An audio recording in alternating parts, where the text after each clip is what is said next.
Es todavía aún muy importante la exposición que el gourmet y los viajes que hicimos me dio a mí en mi carrera.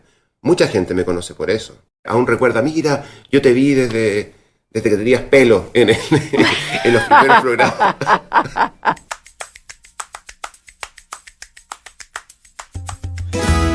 Hola, te damos la bienvenida a El Gourmet, 20 años siendo parte de tu vida, el primer podcast original de El Gourmet. En estos 20 años, El Gourmet transformó la manera de cocinar en televisión. Nos llevó de viaje por países lejanos, nos dejó ser cómplices de las cocinas de los mejores chefs y nos invitó a despertar la pasión por los sabores. La comida callejera, tu cultura y tus costumbres fueron nuestras mejores compañeras de viaje. Soy Verónica Rondinoni, productora general del Gourmet. Todos tenemos historias para contar y en este podcast te queremos contar la nuestra. Para eso voy a conversar con algunos de los mejores chefs de Latinoamérica. Nos van a contar cómo empezaron a cocinar y cómo llegaron a la televisión, qué ingredientes odian y cuáles no les pueden faltar, pero también vamos a charlar sobre sus vidas fuera de la cocina. ¿Qué disfrutan? ¿Qué no? ¿Y qué les hubiera gustado hacer si no fueran cocineros?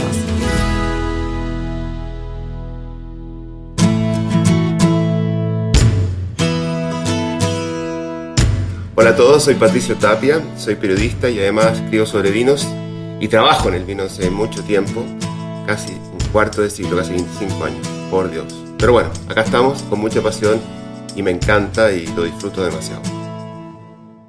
Aclaramos que no todas las historias que contamos en este podcast son de cocineros. Hablamos también con otras profesiones, aunque minoritariamente. Hoy estamos con Patricio, sos periodista, también sos enólogo. ¿Qué empezó primero en tu vida? ¿El periodismo, el vino? A ver, laboralmente el periodismo, aunque en mi familia siempre se tomó vino. De hecho, mi abuelo tenía una cava de vinos, que era algo bastante inusual para esa época. Estoy hablando de yo con 5 años. Pero laboralmente hablando, sí, empecé primero escribiendo sobre música, brevemente, y luego empecé a escribir sobre vinos en un periódico que es muy antiguo en Chile, que se llama El Mercurio, y ahí comencé casi como por suerte, por una coincidencia. Yo estaba trabajando ahí, y la columna de vinos que le hacía un señor, quedó vacante. Y el editor me dijo, ¿te interesa a ti? Y yo de vino no sabía nada, más que beberlo y que era jugo de fruta, de uva fermentada, ¿no? Y me dijo que si me interesaba, más que me interesaba escribir sobre vino, me interesaba la plata porque tenía que pagar la renta de mi apartamento, entonces, o vivir, ¿no? Así que dije que sí. Y así me metí, muy ingenuamente, al mundo del vino. Voy a volver un minuto, si me permitís, a la cava de tu abuelo, porque me parece tremendamente atractiva. Para un chico de 5 años me imagino que también. No sé, aunque jugabas a la casita, porque otra cosa no creo que fueras a descorchar algo. No, sí, ¿sabes qué bueno que te hayas fijado en eso? Porque la verdad que sí, era no te imaginas una cava subterránea llena de telarañas, no. Era un mueble, perdón, era un closet, un mueble grande, muy grande, que quizá no sea tanto, pero en esa época para mí era una cosa enorme. Y mi abuelo tenía ordenados perfectamente todos sus vinos ahí. Y los primeros recuerdos que tengo yo de esa situación y del vino en general están relacionados con él y con cajas que llegaban con vino que decía su nombre en la etiqueta. Y eso me parecía tan espectacular, tan increíble, que se me quedó grabado en la memoria. Y él abría estas cajas como si fueran regalos, con el mismo entusiasmo que un niño abre un paquete de regalo, ¿no? Con la misma parsimonia, la misma ceremonia. Y yo veía eso, y él sacaba esa botella y la abría, y yo veía que su nombre estaba ahí, y decía, qué increíble esto. Qué interesante. Luego las ponía en esta especie de gran armario empotrado en la pared, y las ordenaba y las mimaba y las abría al almuerzo Y era todo un evento cuando él abría una botella de vino. Y eso te queda grabado de alguna manera en alguna parte de tu cerebro y luego ¡paf! Se reactiva, ¿no? Y en mi caso la reactivación duró como, no sé, 20 años hasta que se reactivó. Bueno, cuando tiene que ser ¿no es cierto? Se manifiesta Exactamente. ahí. Y Sí. con esto que contás no parece tan casual que haya quedado vacante una columna para hablar de vinos en el Mercurio, ¿no? Te digo una cosa, ¿sabes qué? Te prometo, y no, estoy siendo sumamente honesto, nunca había hecho la conexión.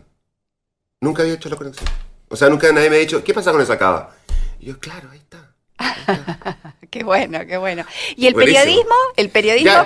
Ya por eso esta entrevista vale toda la pena. Fantástico. Descubrimos el secreto de la vocación y del rumbo que tomó tu vida. No, ¿y el periodismo? ¿Hay algo que te llevó a decidir estudiar periodismo y dedicarte a eso? ¿Cómo se definió esa vocación? El periodismo siempre me gustó, desde muy pequeño, porque me gusta escribir y porque me gusta estar al tanto de lo que está pasando, y siempre fue así. Y siempre hubo en mi casa un interés por lo que sucede, ¿no? Entonces yo tenía también, mis papás me pasaron ese interés. A mí siempre me gustó ver el diario, siempre me gustó ver las noticias, y me empezó a gustar escribir en un tiempo, cuando al principio era más o menos en la adolescencia.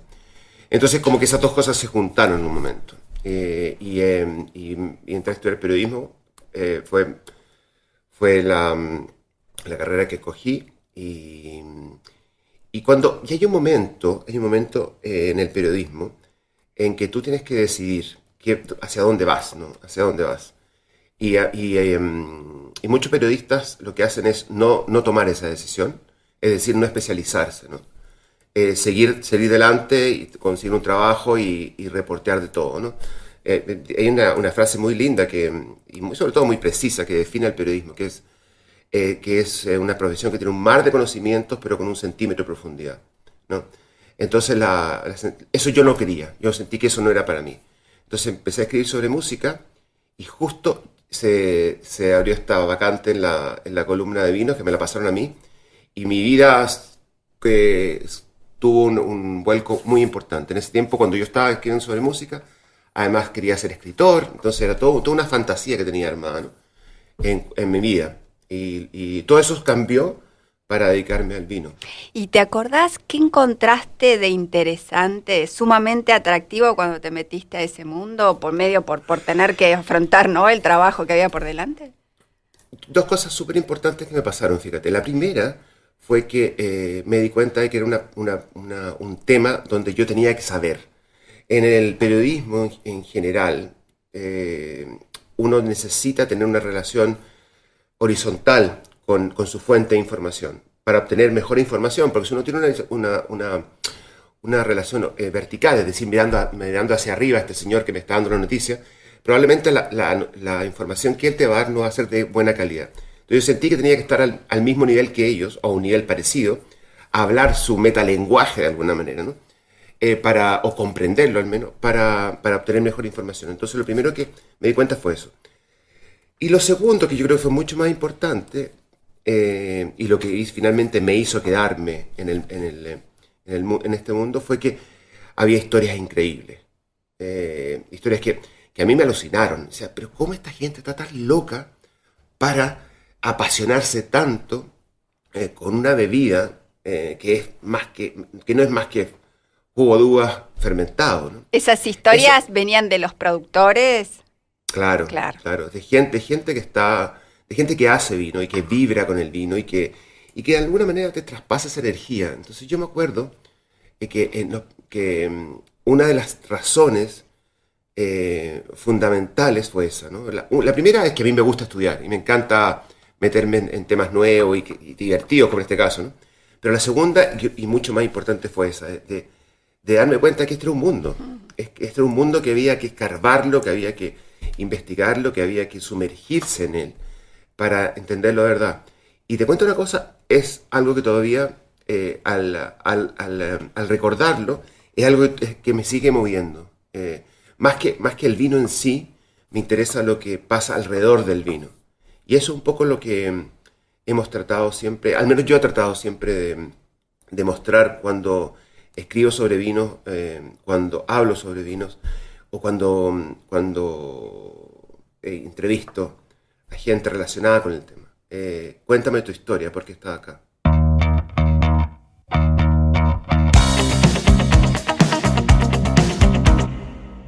Y de pronto en tu historia decidiste, te copaste tanto con el tema del vino que decidiste ir a estudiar enología a Francia, a Burdeos, nada más y nada menos. Sí, sí, sí. Fue un poco, como te decía al comienzo, tratar de estar a un nivel similar o entender mejor lo que me están hablando, ¿no? Pero también fue una especie de probarse, de probarme a mí mismo que esto valía la pena. Entonces yo dije, bueno, si me voy a bancar 2 años estudiando en un idioma que no conozco, una materia con la que yo no tengo especialmente afinidad con el lado científico, ¿no? Yo era humanista, o sea, nunca me metí con fórmula, ni con química, ni con nada de eso. Si me banco eso, si lo soporto bien, significa que esto me gusta. Y al cabo de ese tiempo volví aún más entusiasmado, aún más metido en el tema y ya decidido completamente a que esto iba a ser de alguna forma una forma de ganarme la vida y sobre todo una forma muy entretenida de ganarme la vida. La verdad es que sí. La verdad que hay un punto donde yo también Sí. te envidio un poco, ¿eh? Sí, en general claro, es un trabajo muy agradable. La gente que trabaja en esto, en la gastronomía, en el vino, yo creo que provoca cierta envidia, por supuesto, ¿no? Nuestra vida es beber y trabajar, ¿no? De alguna manera, o comer y trabajar al mismo tiempo. Pero es un trabajo como con muchos otros. Y yo creo, pero la diferencia sí es que creo que aquí hay una alegría en el trabajo que quizás en otros lugares no exista o no sea tan generalizada. Yo no he visto a nadie que trabaje en esto que esté triste o que vaya a su oficina frustrado porque le gustaría estar, no sé, detrás en un banco, detrás de una caja, ¿no? Nunca he conocido a nadie así. Bueno, sí. Esa es una virtud que tiene el periodismo como vocación y el mundo del vino también, por otro lado. Así que vos la tenés reforzado. Hay mucho disfrute, ¿no? Además del trabajo. Patricio, en los canales de cocina como el nuestro, que hemos incorporado mucho el tema del vino, a pesar de que es difícil hacer programas de vino en televisión realmente, pero vos has sido un excelente contador de historias. Se utilizan en los programas gastronómicos muchos conceptos que vienen del mundo del vino. Creo que el más usado es maridaje, porque es donde, ¿no? ¿Qué es? ¿Vos podrías explicarnos qué significa maridar? Yo creo que en principio es combinar comida y vino. Hay que tener en cuenta, creo yo que es muy importante, que el vino puede ser muchas cosas, ¿no? El vino puede ser hasta un símbolo de estatus. En muchos casos lo es, ¿no? Alguien se compra una botella para demostrar el dinero que tiene. Así de simple. Y pasa mucho, ¿no? Y para postearla en Instagram, ¿no? Eso pasa mucho.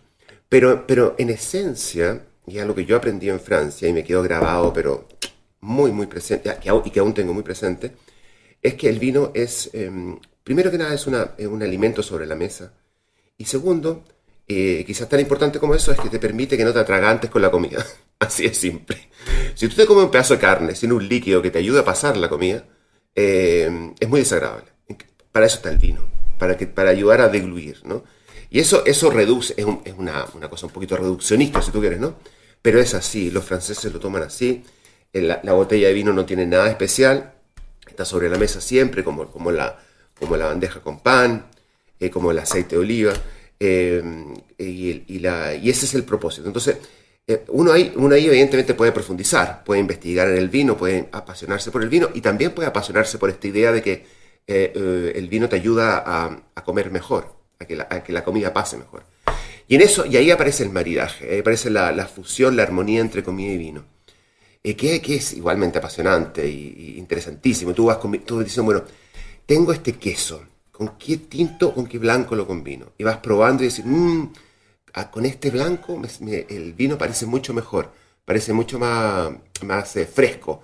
O este queso adquiere sabores distintos. Entonces tú vas ahí intentando armar una una combinación, una armonía, que es un juego finalmente, que no tiene reglas, porque hay muchas veces que se dice, no, pero es que los vinos blancos tienen que ir con pescado y los tintos con carne. Eso yo no estoy para nada de acuerdo, yo creo que es una aventura muy personal y eso es lindo. Uno de los programas que yo más disfruté haciendo en el Gourmet fue precisamente maridaje, que lo hice hace muchos años con Troca, y los dos lo pasamos muy bien, porque él es cocinero y yo estaba por el lado del vino, entonces nos divertíamos mucho, lo pasamos muy bien haciendo. El programa de estudio. Hay una gran subjetividad entonces, ¿no? En el tema de maridaje. Como en muchas cosas relacionadas con el vino. Yo creo que hay mucha subjetividad y eso es bueno también. Es bueno que pase. Vos recién hablabas de la parte simbólica, ¿no? Que es muy importante, en el mundo del vino es muy importante. Conocés vastamente el mundo del vino a nivel internacional. ¿Qué significa el vino en Latinoamérica? ¿Es diferente que en otros países? Vos nombrabas a Francia recién. Hablo desde el punto de vista simbólico. Yo creo que en otros países el vino tiene un peso cultural más grande, muy grande.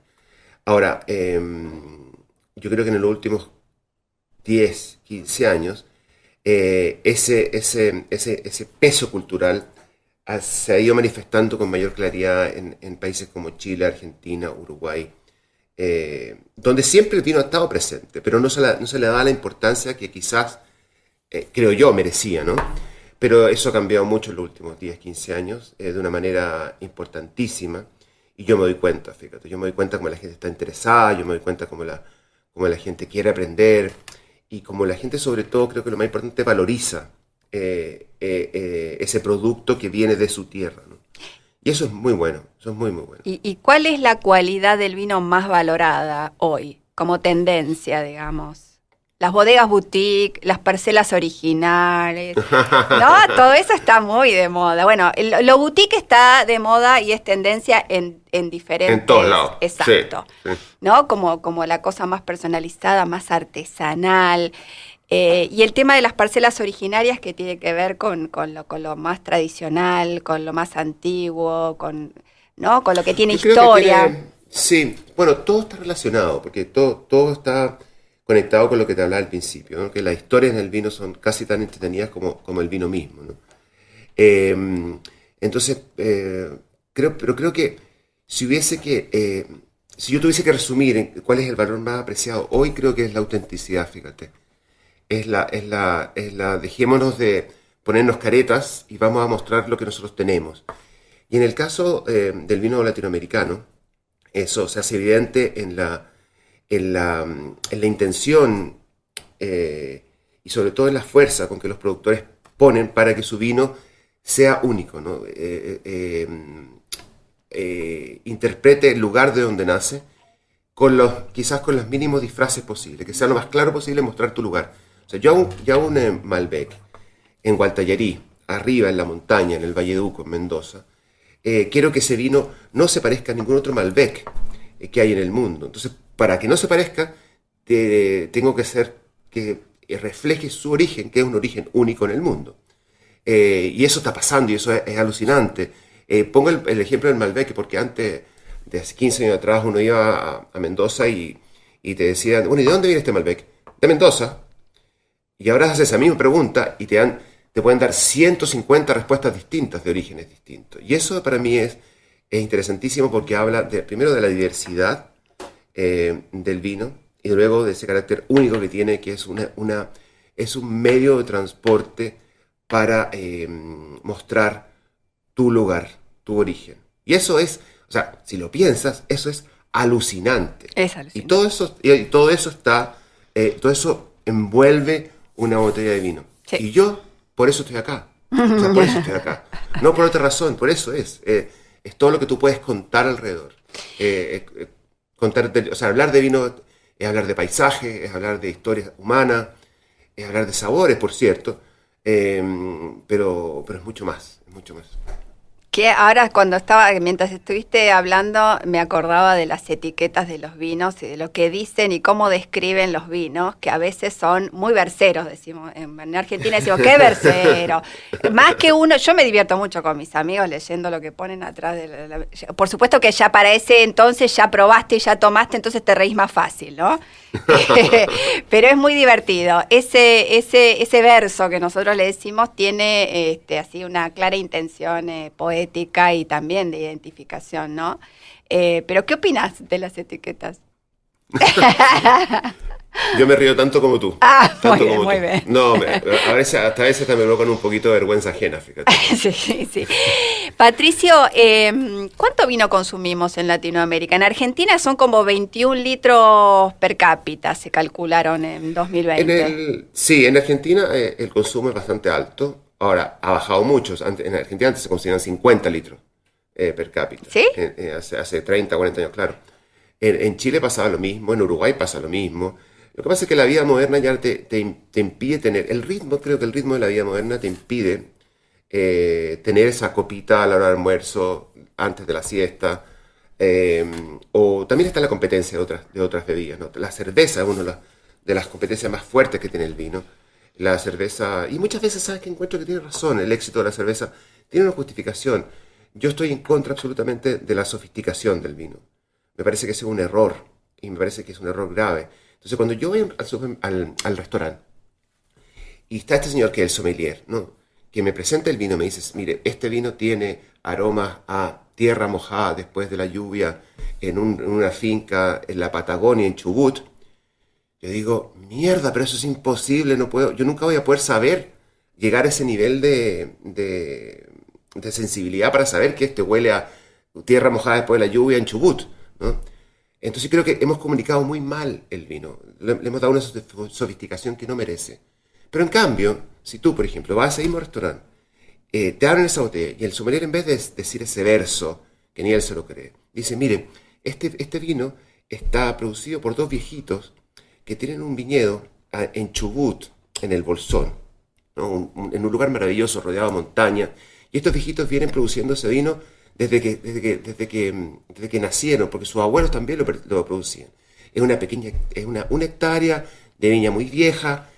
Tome, ahí tiene. Tú no necesitas ser experto para imaginarte a dos viejitos rodeados de montaña en este viñedo antiquísimo, ¿no? Creo que hemos comunicado mal el vino y la cerveza. ¿Cuál es el mensaje de la cerveza? ¿Tienes sed? Toma. Es más simplificador. Mucho más. Es muy bueno. Es muy bueno, Patricio, lo que decís, coincido. ¿Querés ser mi sommelier? ¿Cambió el consumo de vino entre los jóvenes? Pues siempre fue un gusto que empezaba después de los 30 años, por poner una edad. La famosa frase de no te gusta el vino, no hay problema, el vino te espera, ¿no? Porque uno en general empezaba más de grande. Sí. ¿Cómo está eso? Yo creo que es una buena pregunta. Yo creo que depende mucho de la sociedad en la que vives y de la importancia que tenga el vino en tu sociedad. Yo estoy seguro que, por ejemplo, si tú vives en Mendoza, o vives en Colchagua, o vives en Canelones, el vino va a llegar mucho más temprano a tu vida y lo vas a comenzar a apreciar de mucho antes. También depende mucho del ambiente donde tú te hayas desenvuelto. En mi caso, por ejemplo, mi abuelo, ¿no? Y después mi mamá, mi papá. Entonces yo llegué al vino mucho más temprano. Pero yo creo que las generaciones nuevas ahora están expuestas a tanta información. Una de ellas es el vino, que yo creo que esa brecha de edad se ha cortado. Yo creo que en los medianos 20, yo creo que ya hay un interés por el vino y serio cuando ya te lo puedes costear, ¿no? Cuando ya tienes un trabajo estable, que eso ya es la segunda mitad de los 20, más bien cercano a los 30 o pasado a los 30. Entonces, creo que eso ha cambiado mucho. Ha cambiado mucho también el gusto. Creo que la generación nueva, yo estoy muy contento con la generación nueva que está entrando al vino. Es una generación que está acostumbrada a la diversidad, que cuando va a Spotify puede estar escuchando, no sé, Rolling Stone y puede estar escuchando la última banda que está sonando en Islandia, ¿no? Y todo al mismo tiempo. Es una cosa caleidoscópica maravillosa que tiene que yo al menos en mi generación no la tuve cuando yo entré al mundo del vino, cuando entré al mundo de la música, ¿no? Entonces creo que es una generación que me fascina y me encanta la curiosidad que tienen. Estoy generalizando, por supuesto, ¿no? Y me encanta esa inquietud que hay, porque ellos están acostumbrados a un mundo caleidoscópico, ¿no? Un mundo donde todo se presenta ante ellos en distintas formas y colores. Y ellos solamente tienen que elegir. Y eso en todo, eso en el vino, eso en la música, en el arte, en todo, en todo, en todo. Y es alucinante. Bueno, yo me quedaría hablando del vino, me gusta tanto y tengo tantos temas que, por ejemplo, ¿qué opinas del bag-in-box? Que acá en Argentina no entra, pero ni a palos, no hay caso, no hay caso. Yo soy pro bag-in-box. Yo también, absolutamente pro, y también absolutamente pro del vino en lata, de todo, sí, absolutamente. Sí, no creo que haya que ser, no sé, no creo en la rigurosidad del mensaje. Yo creo que si el mensaje va envuelto en una botella está todo bien, pero si el mensaje va envuelto en una caja, pero si el mensaje es bueno, eso es lo que importa, ¿no? Eso es lo que a mí me interesa, lo que yo siempre digo. Yo te contaba recién esto, contar una linda historia. Claro que atrae, seduce inmediatamente, pero esa historia de estos dos viejitos rodeados de montaña en el Bolsón tiene que estar acompañada de un buen vino, ¿no? Porque si no está acompañada de un buen vino, la historia se diluye. Es como que tú escribes muy bien, pero escribes con falta de ortografía. Te sigo y estoy de acuerdo, pero ¿no tiene que estar acompañada también por un packaging acorde a la historia?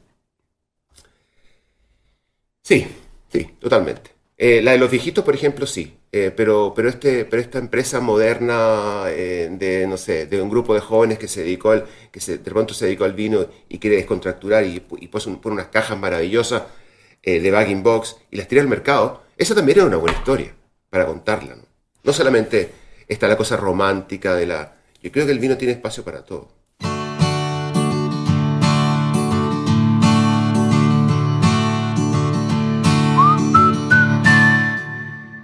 Bueno, vamos a pasar del mundo del vino y el periodismo al estudio de televisión. Ajá. ¿Cómo fue que saltaste a la televisión, a la pantalla?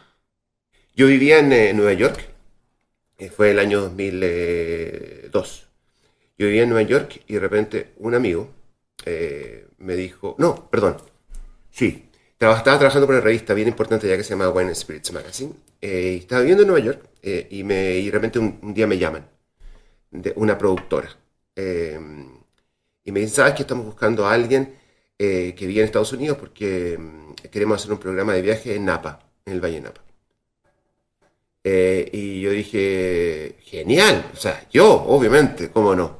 Seguro que sí. Y dije que sí. Y a los 2 meses estaba este equipo de argentinos que no conocía. Y yo en California intentando, de una forma bastante patética más bien, hacer un documental sobre vino. Fue un desastre. Pero ¿sabías de qué canal de televisión venía esa propuesta? Sí, sabía, por supuesto que sabía. Era un canal que yo no tenía mucho contacto. ¿Cuándo comenzó el Gourmet? Bueno, hace 20 años. Sí, exactamente. Sí. Yo debe haber sido los primeros de los que inauguraron entonces el canal. 2000. Sabías que venía del Gourmet, pero era un canal muy nuevo todavía.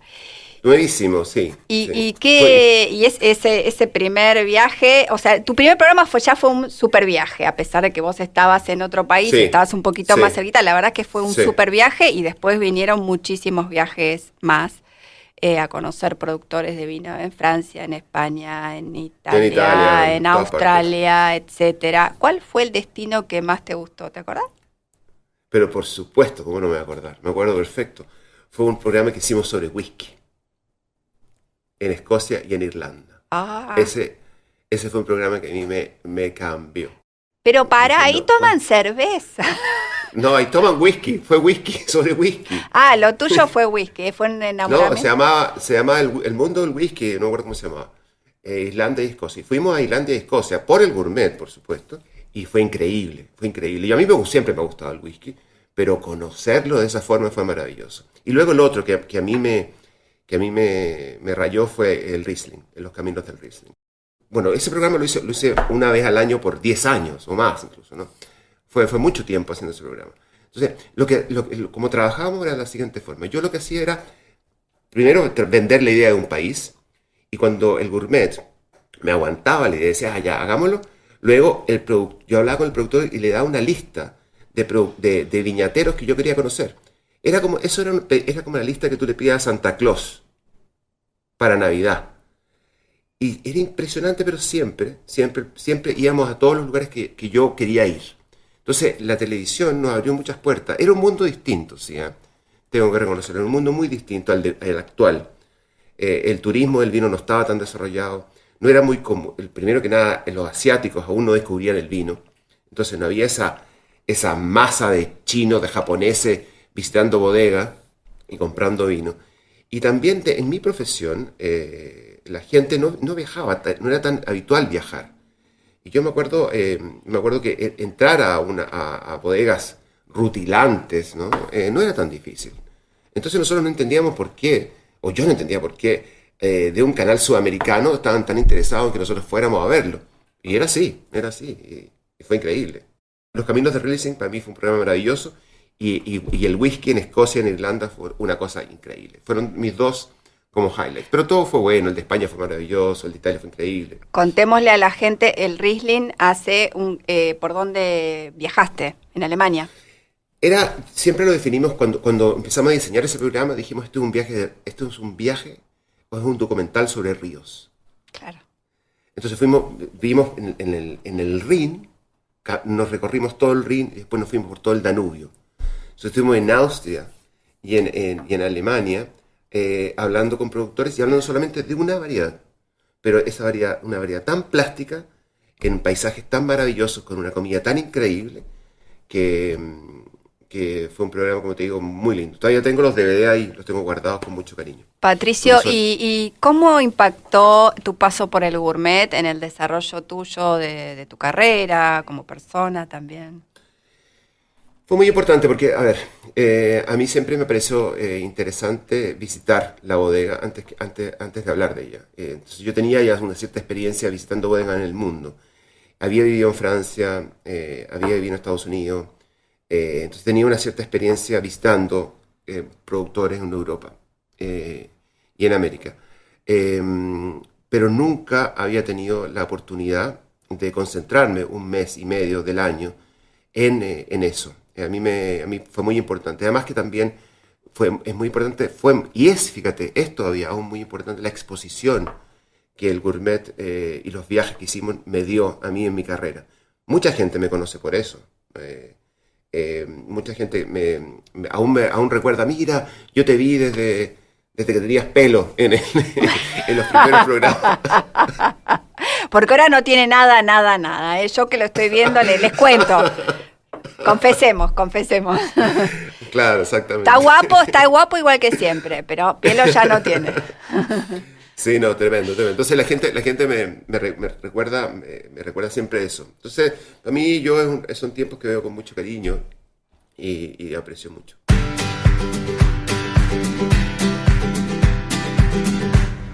La pandemia modificó la vida, las rutinas de todo el mundo.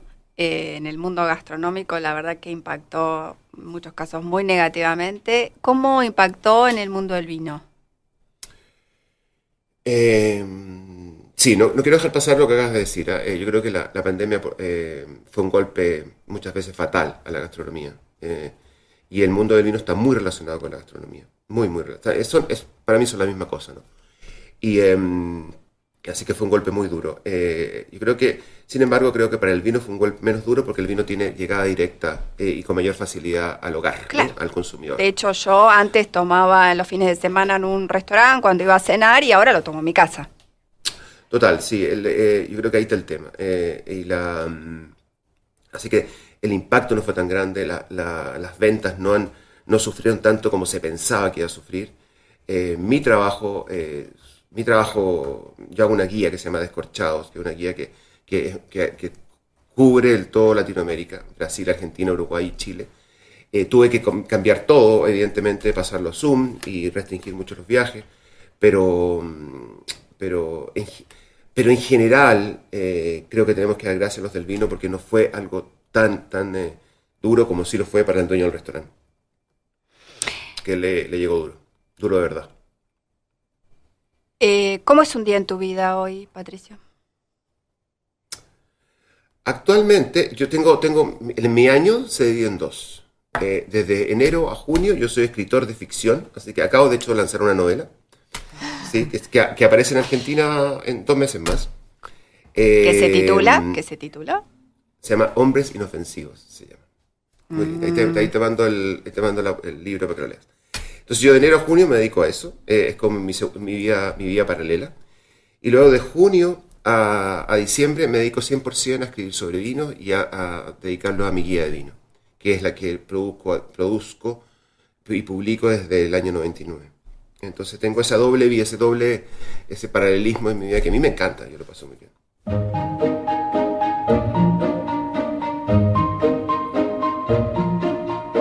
Tenemos un ping-pong, que es un ping-pong de preguntas y respuestas así cortitas, tradicional, que hacemos con todos los cocineros que han pasado por este podcast.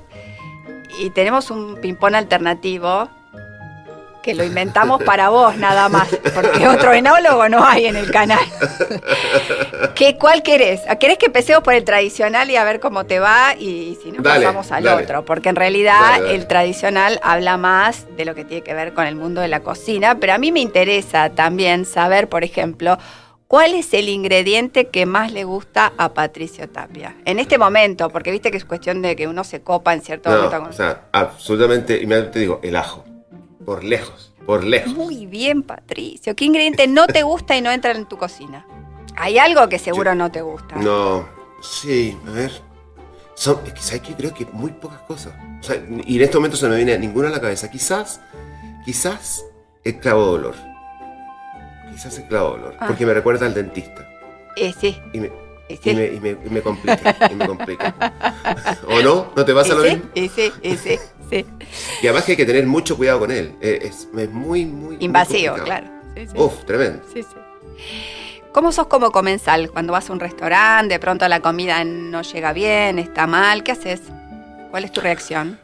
Mientras más viejo me he puesto más hincha pelota. Sí. ¿Cocinas bien? No, pero tengo mucho entusiasmo. Tengo muy poco talento, pero tengo mucho entusiasmo. Entonces es una combinación media patética, ¿no? Pero yo soy feliz. ¿Cuál es tu receta para impresionar hoy? Si tuviera, porque uno tiene una que decir, con esto quedó bien seguro. Mira, te voy a decir, yo creo que soy de las personas que hacen los mejores ceviches en el planeta. Bien, ¿sí? Bueno. Y sin una pizca de falsa modestia. Puntazo. No, o sea, por favor. Y lo he estudiado, no es que yo te diga, no es que me salió bien, no. He estado muchos años de mi vida hablando con los mejores cevicheros del mundo, que están todos en Perú, por supuesto. Sí. Y ellos me han dado las recetas, así que yo creo que el mío es muy, muy bueno. Bueno. ¿Cuál es? Es horrible que lo diga yo sé, pero bueno. Lo tendría que decir alguien que lo probó, claro. Sí. ¿Quién cocina en tu casa? Nos repartimos las tareas, siempre. A mí me gusta cocinar, pero creo que ahora todos, de alguna manera, con las cuarentenas, con quedarse en casa, hemos estado más cercanos a la cocina que nunca. Como te decía, a mí me gusta cocinar, pero tengo muy poco talento. Pero lo que no tengo en talento lo suplo con entusiasmo. ¿Qué opinión tenés del veganismo? Ninguna opinión negativa, en absoluto. Creo que cada uno es libre de alimentarse como quiera. Yo no creo en él. Un tiempo estuve un poco enganchado, pero me duró como 2 meses, cuando supe que no se podía comer pescado. Y dije, no.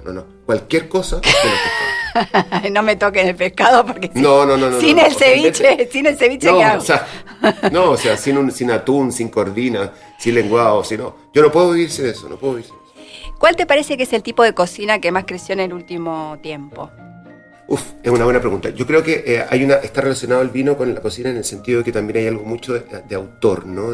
Creo que las cocinas tradicionales, revisitadas por la subjetividad del chef, me parece que son lo más interesante. Creo que lo más interesante que ha pasado, ¿no? Y eso es un fenómeno que es muy fuerte en Latinoamérica. Creo que Perú es un buen ejemplo, creo que México es un tremendo ejemplo. Creo que Argentina también hay muy buenos cocineros que están revisitando recetas tradicionales y poniéndole su condimento. Entonces yo creo que ese para mí es uno de las cosas que más importantes me está pasando, que más importante creo que está pasando en el mundo de la cocina. Bueno, y entonces dos preguntas para terminar el ping-pong más orientadas a lo tuyo. ¿Cuál es tu uva de los tintos, en principio, de los tintos favorita? Nebbiolo. Y justo es una que no conozco. Es la uva con la que se hace el Barolo en el norte de Italia. Y el Barolo es un vino tremendo, es una catedral. ¿No? Y además que está condimentada por toda la operática tremenda de los italianos. Ahí está, ¿no? Todo el mundo en este momento googleando Nebbiolo, Italia. Con dos B. Con dos B. Sí. ¿Y de los blancos? El Riesling, sin ninguna duda. Sí, total. El Riesling es un mundo súper importante, súper grande, y yo creo que nos acaba... Lamentablemente nunca ha sido bien, nunca ha estado de moda, o nunca se ha puesto de moda, siempre está como casi teniendo éxito, y al final no lo tiene. Pero bueno, hay fanáticos como tú, por ejemplo, y yo, que estamos tratando de impulsar eso. Y el otro también, que es un mundo que a mí me interesa mucho, el mundo del Jerez. Yo ahí soy completamente rayado por eso, y creo que una de las cosas que no hicimos en el Gourmet fue ir a Jerez, porque ahí sí que hay historias maravillosas, y hay términos, un metalenguaje increíble, y la comida es de otro mundo, puros pescado y marisco. Pero, ¿por qué no ampliamos un segundito? Y para terminar, si querés, este tema del Jerez. ¿Por qué es importante?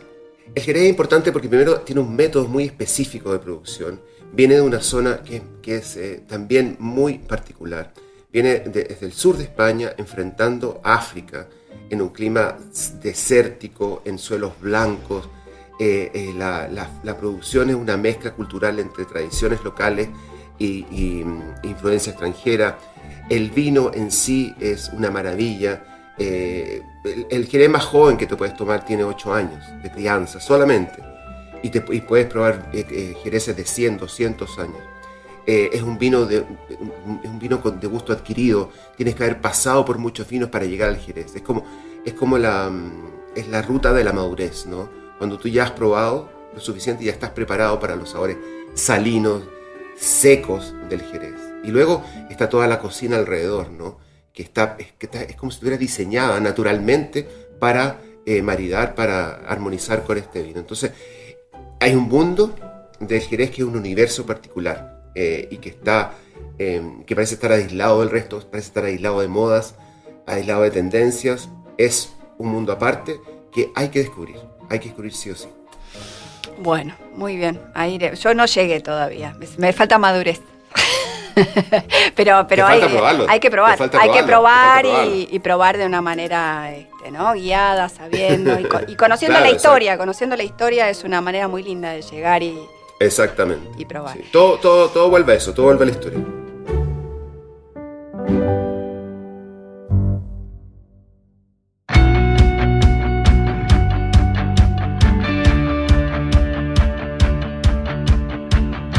Llegamos al final de este episodio del podcast en el que celebramos los 20 años del Gourmet.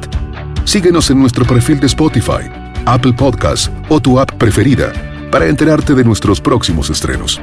Para conocer más sobre la historia y las recetas de nuestros cocineros, puedes seguirnos en @elgourmet.tv, en Instagram, Pinterest, Facebook, YouTube, TikTok y visitar nuestra web elgourmet.com. Te esperamos en nuestro próximo episodio.